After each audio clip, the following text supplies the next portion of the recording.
अस्सलाम वालेकुम। उम्मीद करता हूँ सब लोग खैरियत से होंगे।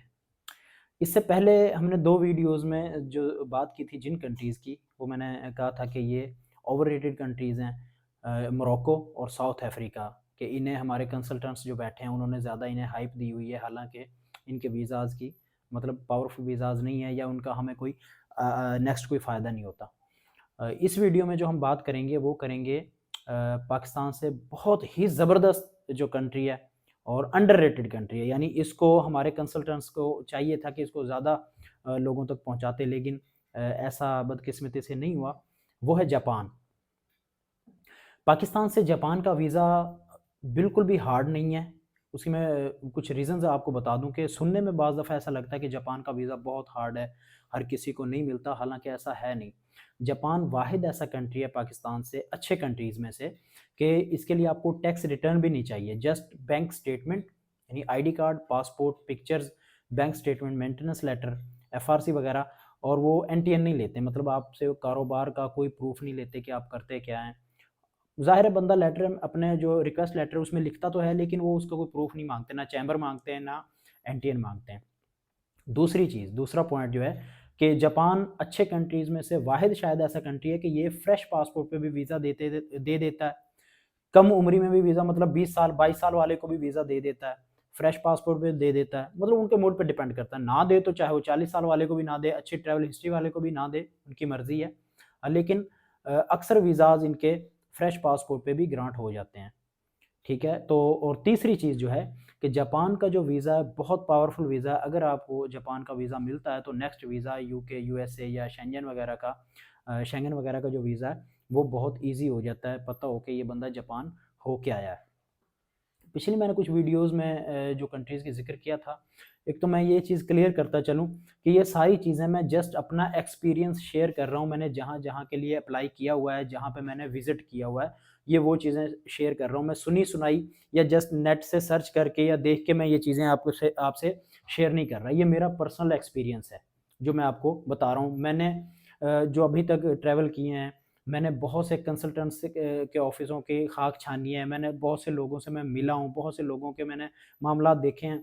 यकीन कीजिएगा बड़ा अफ़सोस होता है और बड़े अफ़सोस के साथ ये कहना पड़ रहा है कि बहुत कम लोग हैं, चंद परसेंट लोग हैं जो अच्छे तरीके से गाइड करते हैं या सही बात बताते हैं। अक्सर कंसल्टेंट्स, अक्सर जो है यूट्यूबर अक्सर जो है वो झूठ बोलते हैं। मुझे समझ नहीं आती इस चीज़ की, मतलब आप कंसल्टेंट के पास जाएँगे, आप उनसे कहते हैं कि यार मैं फ्रांस अप्लाई करना चाह रहा हूँ। तो वो देखता है कि यार फ्रांस की अपॉइंटमेंट जो है मेरे लिए दिक्कत है, मुझे इसमें मेहनत करनी पड़ेगी और उससे ज़्यादा स्पेन की मेरे लिए ईज़ी है। तो वो फ़ौरन आपसे कहेगा नहीं, नहीं यार आप स्पेन अप्लाई करें, इसकी वीज़ा रेशो बड़ी अच्छी चल रही है, हालाँकि ऐसा होता नहीं है। तो उनके मामलात उनके साथ, बहरहाल मैं ये पर्सनल अपना ज़ाती एक्सपीरियंस शेयर कर रहा हूँ। उम्मीद है कि इससे आप लोगों को फ़ायदा होगा। तो बात कर रहे थे हम जापान की। जापान के लिए जो है उसका वीज़ा अप्लाई करने का तरीका ये है कि पहले तो क्योंकि जापान बहुत कम लोग अप्लाई करते थे तो यहाँ से अपॉइंटमेंट नहीं लेनी पड़ती थी। अब आपको अपॉइंटमेंट लेनी पड़ेगी।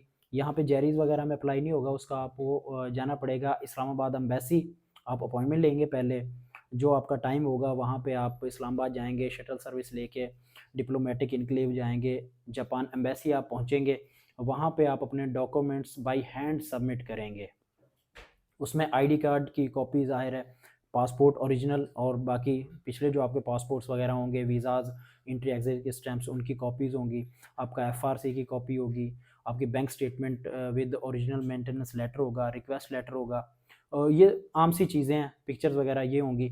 इसमें एनटीएन भी नहीं चाहिए, चैम्बर भी नहीं चाहिए, दोनों चीज़ें नहीं चाहिए। आपको बाय हैंड वहाँ पे सबमिट करवाना पड़ेगा, आप सबमिट करवा के आ जाएँगे, तो जापान बहुत जल्दी रिज़ल्ट दे देता है, 4-5 दिन में, 1 हफ़्ते में या मैक्सिमम 2 हफ़्ते में वो आपको कॉल कर लेंगे कि आके आप अपना पासपोर्ट कलेक्ट कर लें। तो आप जाके पासपोर्ट कलेक्ट कर सकते हैं मुकर्ररा वक़्त पे। जापान एम्बेसी की, जापान वीज़ा की पाकिस्तान से कोई फ़ीस नहीं है। जस्ट वही है कि जो आप रिज़र्वेशन, होटल रिज़र्वेशन वगैरह लगाते हैं या टिकट, डमी टिकट लगाते हैं, ये बाकी आप अपने डॉक्यूमेंट्स उन पे जो आपका खर्च है वही है। इसमें वीज़ा की बिल्कुल भी 1 रुपया भी फ़ीस नहीं है। पाकिस्तान से जापान वीज़ा जो है वो बिल्कुल फ्री है, विदाउट एनी कॉस्ट आप अप्लाई कर सकते हैं। जस्ट यही है कि आप इस्लामाबाद आएँगे, जाएँगे, उसके जो अखराजात हैं, आप जहाँ से भी ताल्लुक़ रखते हैं, वही है। और एक इसमें जो है नेगेटिव पॉइंट है मेरी नज़र में, तो शायद बाकियों के लिए ना हो, कि जापान अगर वीज़ा ना दे तो वो रिजेक्शन की स्टैंप लगा देता है। अक्सर कंट्रीज़ ऐसे हैं जो रिजेक्शन की स्टैंप नहीं लगाते, लेकिन जापान उनमें से एक है कि अगर आपको वीज़ा मिल जाता है तो वेल एंड गुड, लेकिन अगर आपको वीज़ा नहीं मिलता तो जापान रिजेक्शन की स्टैंप लगा देता है पासपोर्ट पे। और डेफ़िनेटली कि किसी भी पासपोर्ट पे रिजेक्शन की स्टैंप जो है वो दूसरे कंट्रीज़ के लिए भी कोई अच्छा इम्पैक्ट नहीं होता उसका। बहरहाल मेरा तो मशवरा यही है, हमेशा से मैं ये चीज़ कहता हूँ कि कहीं के भी लिए आप ज़रूर अप्लाई करें। आपकी प्रोफ़ाइल अगर उस मुल्क के हिसाब से हो तो आप ज़रूर अप्लाई करें। वीज़ा मिलना ना मिलना वो आपके रिज़्क के ऊपर है कि अगर आपका रिज़्क लिखा होगा तो अल्लाह ताला आपको इंशाल्लाह ज़रूर लेके जाएँगे। जापान एक बेहतरीन जगह है टूरिस्ट के लिए भी, घूमने-फिरने के लिए भी। और अगर कोई बंदा वहाँ पे सेटल होना चाहता है, वहाँ पे काम करना चाहता है तो जापान जो है पाकिस्तान से लेबर के मामले में जापान जो है बहुत ही अच्छे कंट्रीज़ में से एक है कि वहाँ पे जो लेबर हैं उनके कवानीन बड़े अच्छे हैं, वहाँ पे इनकम बड़ी अच्छी है, वहाँ पे सेटल होना बड़ा ईज़ी है। उसके बहुत से हल हैं, जो बंदा अगर जाना चाहता है तो वहाँ पे कर सकता है। इसके जापान का ये है कि थोड़ा-सा एंट्री का मामला होता है वहाँ पे, कि एंट्री इसकी काफ़ी सख्त है, वो यूएसए की तरह है कि अगर आप वहाँ पे जाते हैं, आपकी होटल बुकिंग वगैरह, होटल रिज़र्वेशन आपकी, आपके पास रिटर्न टिकट, बाकी मामलात आपके बहुत अच्छे होने चाहिए, तब आपको एंट्री मिलती है। अगर कहीं से भी आप कोई लूप होल छोड़ते हैं या कोई कमज़ोरी आपकी होती है, तो वीज़ा होने के बावजूद जापान जो है, वो डिपोर्ट कर सकता है। इसमें जापान का ये तकरीबन मेरे ख़्याल में तो पूरी पूरी दुनिया में जापान पाकिस्तानियों के लिए पहले नंबर पे आता है कि जो वीज़ा होने के बावजूद लोगों को डिपोर्ट कर देता है। उसके बाद यूएसए है, उसके बाद डिफरेंट कंट्रीज़ हैं।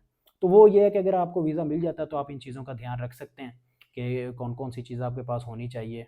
डॉक्यूमेंट्स आपके कंप्लीट हों, होटल बुकिंग हो, रिटर्न टिकट हो, आपके पास शो मनी हो, सारी चीज़ें कंप्लीट हो तो इंशाल्लाह उसका भी इश्यू नहीं बनेगा।